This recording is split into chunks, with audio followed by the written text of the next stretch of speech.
Welcome to the Smart Publishing Impact Series, where we show you how to turn your expertise into a book that actually drives results.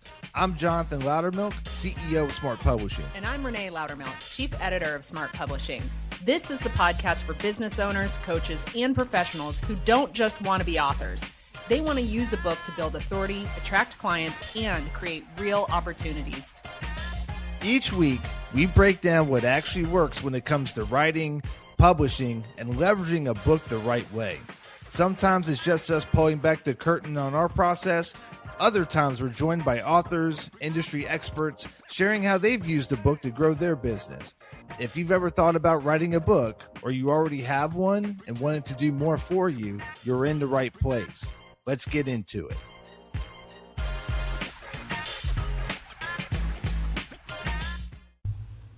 Hello and welcome to another episode of the Smart Publishing Impact Series. I am Renée Lautermilch, one of your hosts and chief editor at Smart Publishing.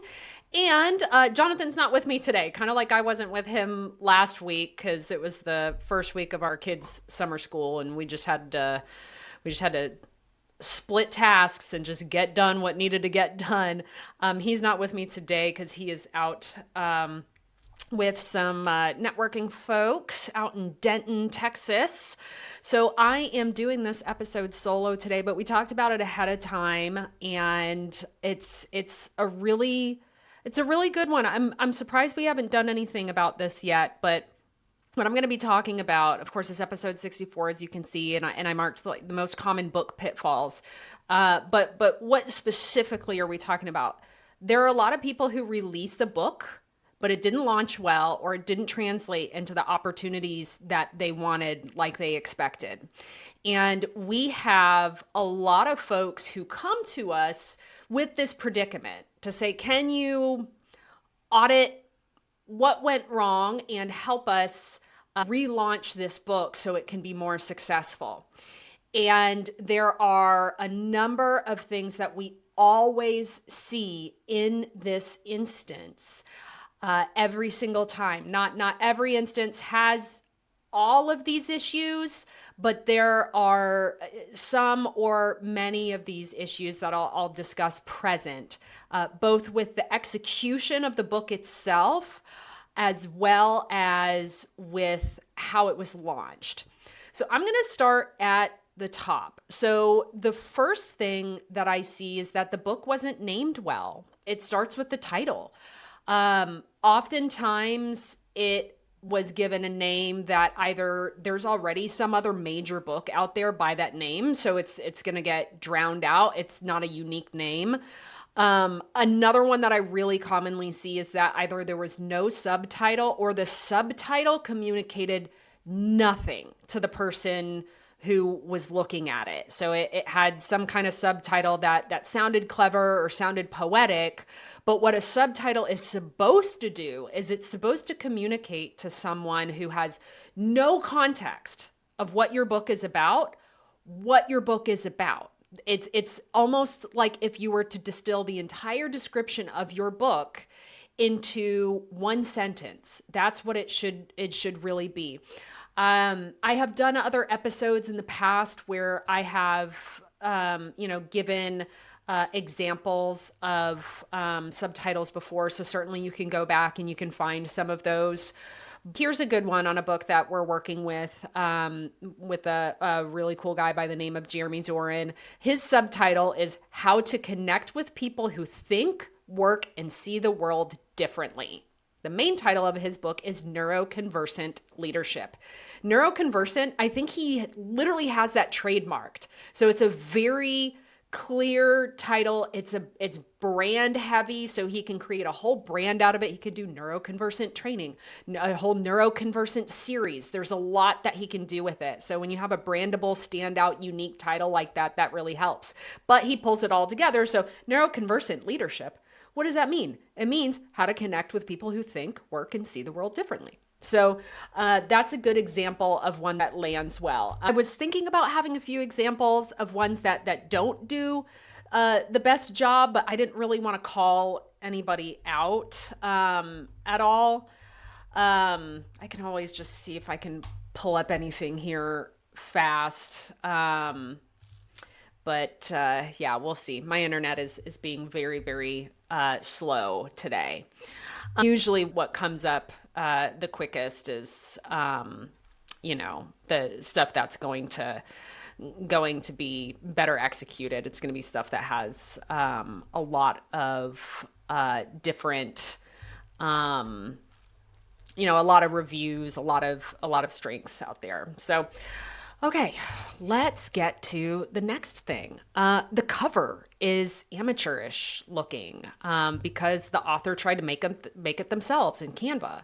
And so, almost honestly, before the title, what's going to either turn someone onto your book or off of your book is the cover. And if the cover looks like it was DIY'd, chances are that somebody's not going to look any farther than that because it just, they always say don't judge a book by its cover for a reason, because a lot of people judge a book by its cover. So that stands to be true. What's next from that? So if the cover's okay and the title and the subtitle are okay, then you may get someone to actually click and read the description of your book. This is another place where people fall flat. I actually just reviewed one this past week where the opening line in the description, it was like a clever sounding line that meant nothing to no one.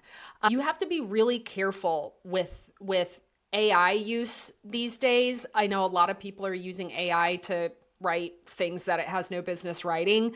A description is one of those things where I can immediately tell if it was written by AI without at least using better prompts, because AI is notorious for these pithy little staccato, is what we call them, sentence statements that sound clever and sound poetic, but mean nothing to no one. So it'll be like, your best life at the end of the road. What are you talking about? So that's just a random example, but I have seen book titles where or big book descriptions like that. So if you're going to have a starter sentence, that starter sentence needs to be very clear. It needs to say, hey, you person reading this is why you should read this book. So that top line is so important. That top line is going to depend on whether the person abandons it or if they keep on reading because they feel like you just talked to them. So, you need to have a very strong intro line, very compelling, and clarity is key here. Not cleverness, not poetry. It's got to be clear. Clarity is key. Aside from that, the rest of the book description needs to create value. It needs to help the person understand the breadth of what your book covers, who it was written for, and what they stand to benefit or get out of reading it. So it needs to be really clear. I see a lot of book descriptions where it's like 5 sentences and then that's it. This is the time to go a little bit more long form, because this is the time where somebody is evaluating whether or not they want to buy your book. And so a really best practice is to have a bulleted list of the things that they will get out of or learn from your book so that they're really clear on what all it's going to cover and what the benefit to them is. So strong branded title, clear subtitle that clearly communicates what the book is about, compelling description that pulls the reader in and clarifies what the book is about, who it's for, and what the reader stands to gain or benefit from it. We also want to make sure that if you can, you add some A+ content if publishing on Amazon, which you should, because Amazon is responsible for over 60% of books sold worldwide. And if you want to know Barnes & Noble is 18%, so significantly less. So you want to make sure that you have A+ content to put on the page. What is A+ content? If you've ever gone to an Amazon page and you've scrolled down and you see this additional sort of image-based kind of marketing content that adds more to the picture and really creates this professional look and feel, that is A+ content. If you've never seen that, go to Amazon now, find some bestsellers. They probably all have A+ content. Scroll down the page and look at that. It is a way to add more than you can in the book description And specifically, it's a way to add visual elements because you can't add visual elements to the book description. So it's a great way to add additional visual elements to build value and just build a professional posture for your book, a professional presentation for it. So really, really great there. So, and you know, that's sort of all the stuff before somebody has bought the book. You know, I think if there's anything else, I have seen people from time to time only publish their book on paperback and not have a Kindle. That's a big mistake, especially if you're trying to hit bestseller. That's a massive mistake. Go back and listen to the episode that we had about hitting bestseller, and you will learn why.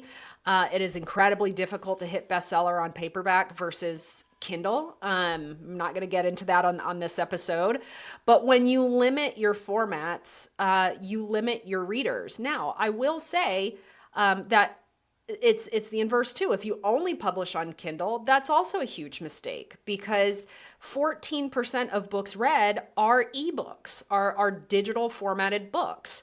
That's a big audience, but you know what's a bigger audience? 86% of books read are still tangible books. It's still something that people prefer to have in their hands. So while Kindle is absolutely critical to bestseller strategy, print book is absolutely critical to the ongoing success of your book. So you got to make sure that you have it in at least those two formats, if not adding a hardcover, which is not difficult to do. Not a lot of the books purchased will be hardcover, but if you are using these to create opportunities and you want to be able to hand your book to people, a hardcover is a very VIP feeling, very sort of prestigious feel to hand to really important leads and prospects and people who you want to influence versus a paperback. It's just, you know, a cut above the rest. One of the other things that we often see is once we get past that point and somebody has, you know, ordered the book, it's not well written or it's littered with errors, or the formatting is just very junky. So it might have this great appearance to it, but then it feels like a bait and switch because I open the book and the formatting looks really poor. It looks unprofessional. It looks like the author probably did it themselves. I format books.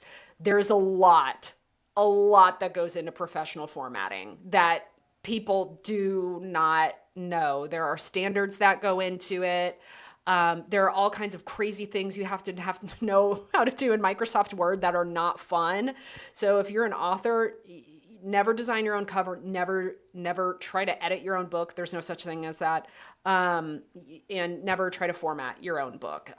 Those three things are very highly experience and skill and knowledge driven things that you need people who are specialists in those areas to do to get a very good finished, polished product across the finish line.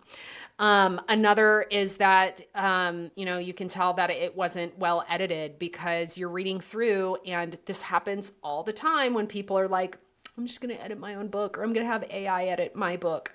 Either it comes out where, and I see these manuscripts all the time, where it's got all the writing patterns and rhythms that we have all come to identify with AI. So immediately your credibility goes out the window because the person's who's reading it is like, oh, you just had AI write your book. Even if you only had to edit, it probably updated things to that very identifiable AI writing style. So even if it was your content, people no longer believe it's your content.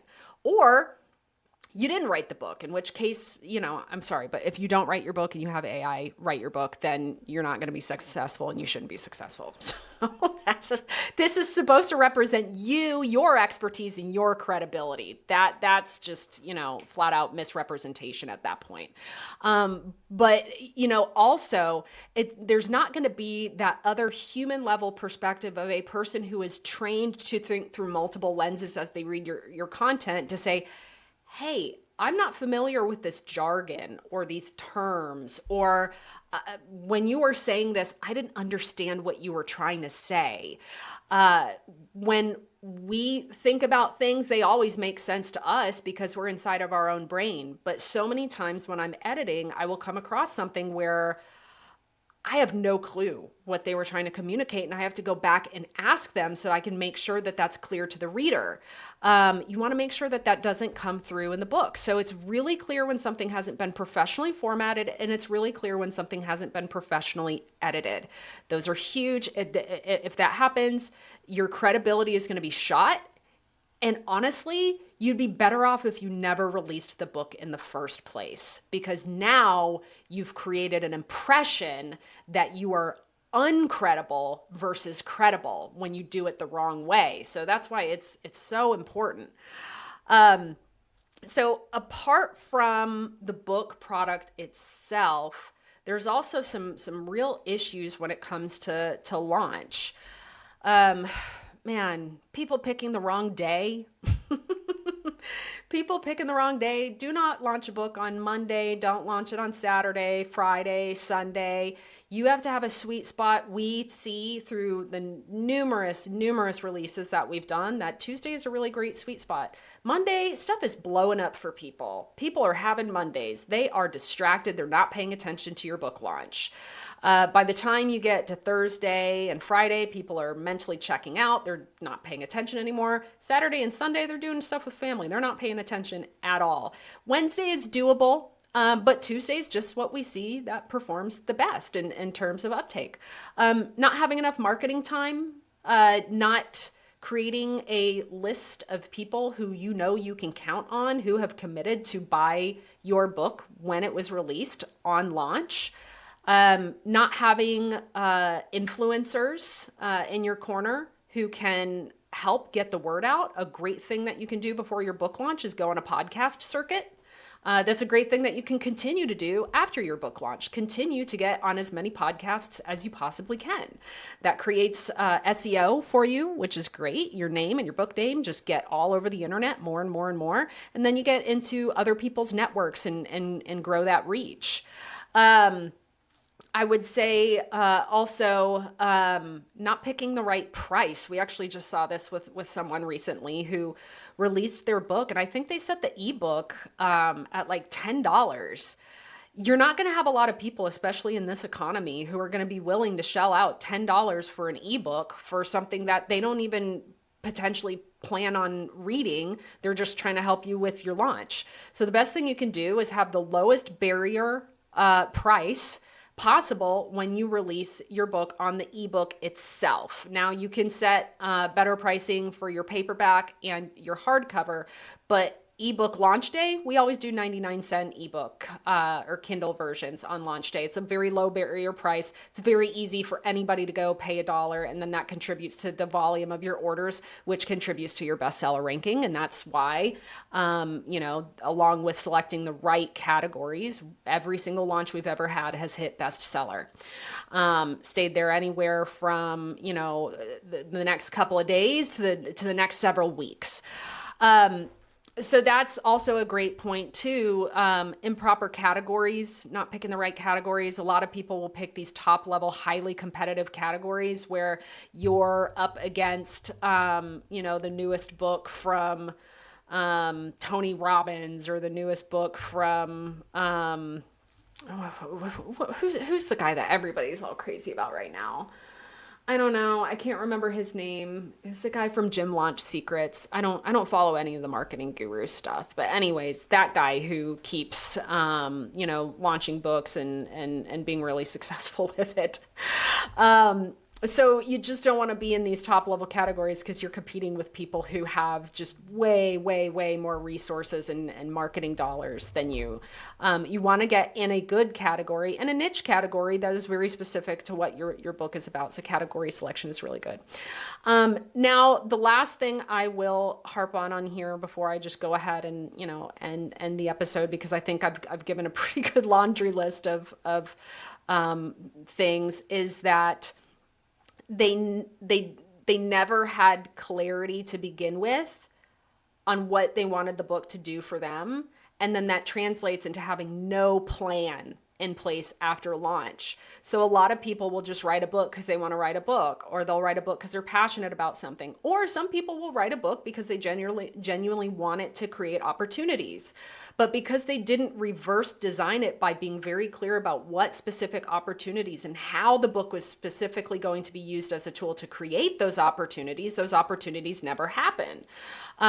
We start with the end in mind. Always. What opportunities are you trying to create through this? Is it just authority and credibility building? Are you trying to get leads through it? Are you trying to get speaking opportunities? Then we reverse engineer how the book is structured, whether we've got, a one strong call to action or QR codes that lead to different information collecting sections on your website throughout the book.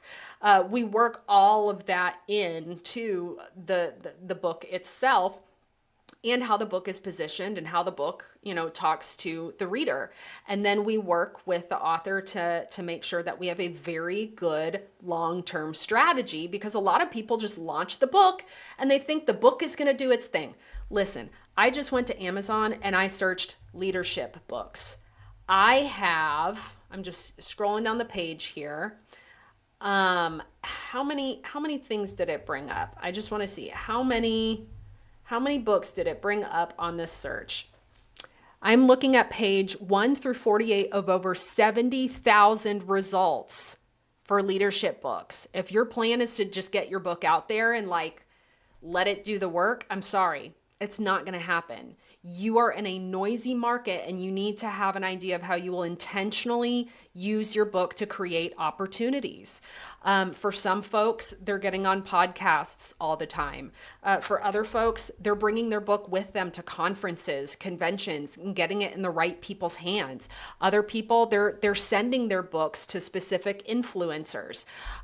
So there are a lot of different things that you can do to use your book as a tool and to leverage it over the long term, but you just need to have that plan in place. And it all starts with being intentional around really being clear on what you want your book to do for you, and starting with the end in mind and reverse engineering the book to do exactly that, and your plan for long-term leverage to support exactly that. So that is everything that I have to say on the topic. As always, if you guys have any questions, we love hearing from you. You can put it in the comments to this podcast.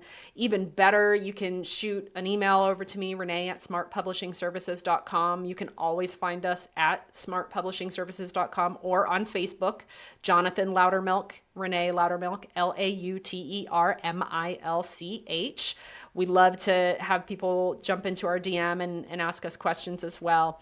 Also, if you've not yet subscribed to the show, hit that subscribe button. And if you have 60 seconds, we would be so honored and appreciative if you would rate and review this show. It helps to get it out in front of more listeners who can benefit from this content.